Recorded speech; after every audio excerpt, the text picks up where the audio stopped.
দেখো এই আর একটা ম্যাথ আছে, এটা খুব ইম্পর্টেন্ট ম্যাথ।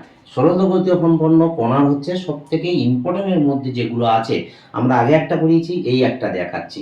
কি বলছে, সরল দোলগতি সম্পন্ন একটি কণা যখন সাম্যাবস্থান থেকে 6 সেমি এবং হচ্ছে 8 সেমি দূরত্বে থাকে, তখন তার বেগ যথাক্রমে 20 সেমি/সেকেন্ড এবং হচ্ছে 15 সেমি/সেকেন্ড। কণাটির বিস্তার এবং পর্যায়কাল কত, এইটা আমার বের করতে বলেছে।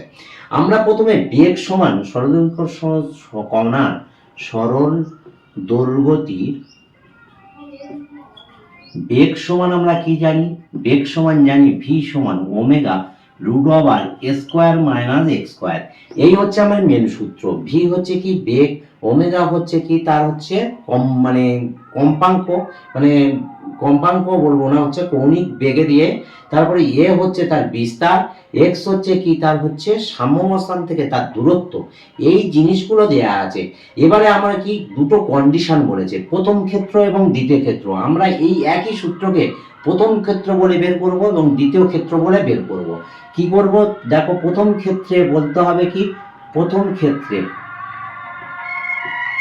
এইটা প্রথম ক্ষেত্রে হচ্ছে বেগটা কত হচ্ছে, এইটা তখন নেব কি, v1টা কত দেয়া আছে 20 সেমি/সেকেন্ড, এবং তখন x1টা কত দেয়া আছে 6 সেমি দেয়া আছে।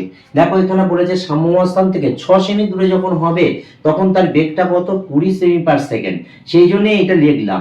তাহলে এই মানটা নিয়ে আমরা এইখানটা পুট করে দেবো। তাহলে কি বলছে, তাহলে ভির মানটা 20 সমান কি হবে ওমেগা রুট ওভার কি হচ্ছে এ স্কোয়ার মাইনাস কি হবে 6 এর স্কোয়ার।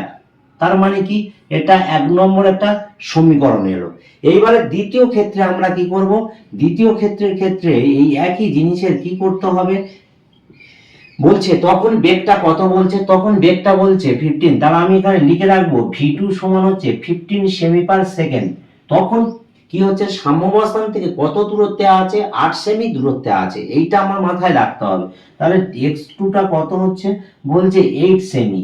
তাহলে এই দুটো কন্ডিশন, তাহলে আরেকটা কন্ডিশন আমি বসাচ্ছি, 15টা এখানে বসিয়ে নেবো। 15 সমান omega root over a square minus হচ্ছে 8 square.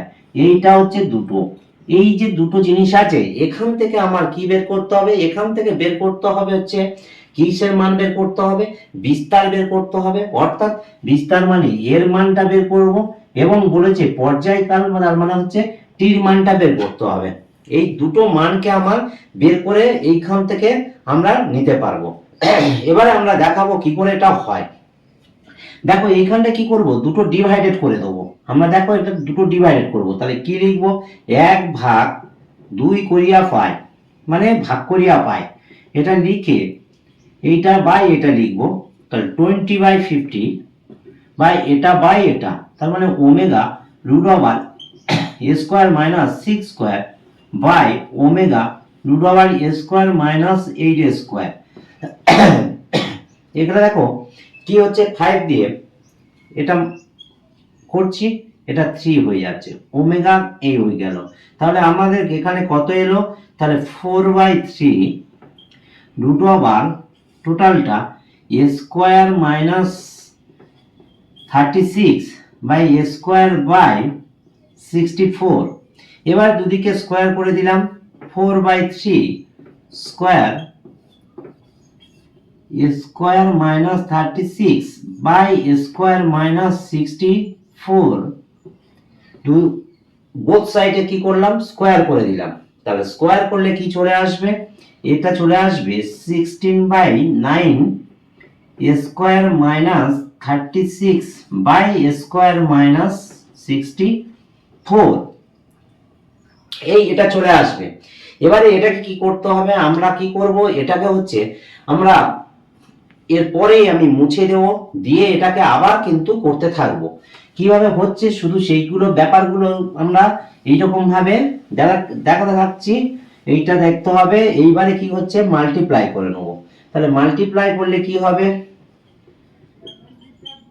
16 into 64 9 square minus 9 into 36। তাহলে এটা কি হবে 16 square minus 9 square 16 into 64, 9 into 36, 7 square. এইটা কি করবে তোমরা মাল্টিপ্লাই করে, তোমরা হচ্ছে বাড়িতে কি করবে মাল্টিপ্লাই করবে, করে দেখবে যে এটা কত আসে। আমি এখানে বসিয়ে দিচ্ছি 700, তাহলে তোমরা মাল্টিপ্লাই করে ক্যালকুলেটরে দেখে নেবে। 7/7 100, তাহলে এর মানটা কত আসছে √100 করে দিলাম। দিলে 100 দিলে কত হবে 10 চলে আসবে। এবারে এইখান থেকে একটা মান আমরা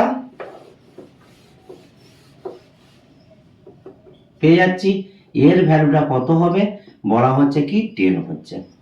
এই যখনই হয়ে যাবে এবারে যে কোনো একটা সমীকরণে আমরা এই ভ্যালুটা একটু বসিয়ে দেবো, দিয়ে ওমেগার মানটা বের করে সেখান থেকে আমরা পর্যায়কালটা বের করার চেষ্টা করব। কি করব না, আমরা 1 নাম্বারে আমাদের ইকুয়েশনটা কি ছিল, একের ইকুয়েশনটা ছিল এইরকম যে 20 সমান ওমেগা √(² মাইনাস 6²) এইরকম একটা দেয়া ছিল। এইখানটায় আমরা কি করব a সমান 0 এই মানটা পুট করব, তাহলে কি হবে ওমেগা √10² মাইনাস 6², তাহলে এটা কি দাঁড়াবে 20 সমান ওমেগা √100 মাইনাস 36, তার মানে 20 সমান ওমেগা √64, 20 সমান ওমেগা ইন্টু 8, তাহলে ওমেগা সমান 20/8, তাহলে দাঁড়ালো কত এখানে ওমেগা সমান 5/2। এবার ওমেগা থেকে আমরা একটা জিনিস জানি কি, এখানে একটা রুলস আছে, এটা সমান কি লিখতে পারি 2π/t/5/2, তাহলে এটা t সমান 5t সমান কত হবে 4π, তাহলে t সমান কত হবে 4π/5, তার মানে 4 ইন্টু 3.14/5, তাহলে টির ভ্যালুটা কত আসবে, এইটা মাল্টিপ্লাই করে 5 দিয়ে কি করব ডিভাইডেড করতে হবে, ডিভাইডেড করলে কত আসবে 2.51 সেকেন্ড। এইটা কিন্তু তোমরা কি করবে ক্যালকুলেটরে করে দেখে নেবে যে এই ভ্যালুটা আসে কিনা, এই ভ্যালুটাই আসবে। এবারে এইখান থেকে এইভাবে এই ম্যাথটা করতে হবে। প্রথমে কি করব এইরকম ডিভাইডেড করে এর ভ্যালুটা বের করে নেব, নিয়ে যে কোনো একটা 1 অথবা 2 তে আমরা কিন্তু এই মান ভ্যালুটা বসালে এটাই চলে আসবে।